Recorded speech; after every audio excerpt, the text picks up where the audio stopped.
বিভিন্ন দলের ৮ সাংসদকে নিয়ে সংসদ ভবনে মধ্যাহ্ন ভোজন সারলেন প্রধানমন্ত্রী। ভাত, ডাল, খিচুড়ি, তিলের লাড্ডু দিয়ে সাজানো ছিল নিরামিষ থালি। মধ্যাহ্ন ভোজনের সময় খোশ মেজাজে দেখা গেল প্রধানমন্ত্রীকে।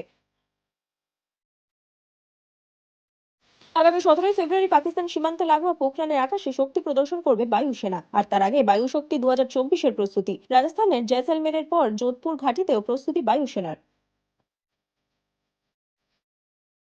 লোকসভা ভোটের প্রস্তুতি খতিয়ে দেখতে ৪ঠা মার্চ রাজ্যে আসছে নির্বাচন কমিশনের ফুল বেঞ্চ। ৫ই মার্চ সব রাজনৈতিক দলের সঙ্গে বৈঠক বৈঠক পুলিশ সুপারদের সঙ্গেও। ৬ই মার্চ বৈঠকে মুখ্য সচিব ও ডিজির সঙ্গে। পোল্ট্রি ফার্মে আগুন লাগিয়ে দিল স্থানীয় জনতা। ঝাঁটা, লাঠি, বাঁশ, কাটারি হাতে বিক্ষোভ মহিলাদের। বিরোধীদের উস্কানিতেই এমন ঘটনা, অভিযোগ তৃণমূলের।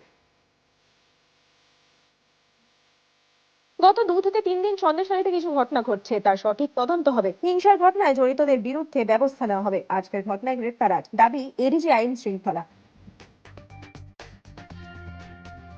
রাজনৈতিক মহলে সাংসদ দেবকে নিয়ে একাধিক জল্পনা। সূত্রের খবর, শনিবার দেবের সঙ্গে বৈঠকে বসতে পারেন অভিষেক। দলীয় বৈঠকে ইতিমধ্যেই দেবকে দলের সম্পদ বলেন তৃণমূল সুপ্রিমো। স্কুলে এসে পড়ুয়াদের বেধড়ক মারধর মন্তব্য শিক্ষকের। অভিযোগে শিক্ষককে আটক, বিক্ষোভ অভিভাবক ও স্থানীয়দের। পটাশপুরের ভুবন মঙ্গলপুর প্রাথমিক বিদ্যালয়ের ঘটনা। অভিযোগ খতিয়ে দেখতে জেলা প্রশাসন। বিভাগে আরাবুল ইসলাম তৃণমূল নেতাকে ১২ দিনের পুলিশ হেফাজতের নির্দেশ দিল বারুইপুর আদালত। ২১শে ফেব্রুয়ারি মামলার পরবর্তী শুনানি। পঞ্চায়েত ভোটে অশান্তি সহ একাধিক অভিযোগে গ্রেপ্তার আরাবুল।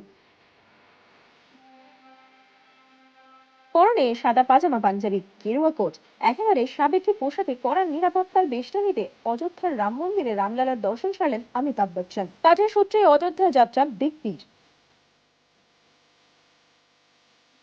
সামান্য কমলো সর্বনিম্ন তাপমাত্রা। শুক্রবার কলকাতার সর্বনিম্ন তাপমাত্রা ১৫.২ ডিগ্রি সেলসিয়াস। ১৪ই ফেব্রুয়ারি থেকে বাড়বে তাপমাত্রা। বুধবার বেশ কয়েকটি জেলায় হালকা বৃষ্টি, পূর্বাভাস হাওয়া অফিসের।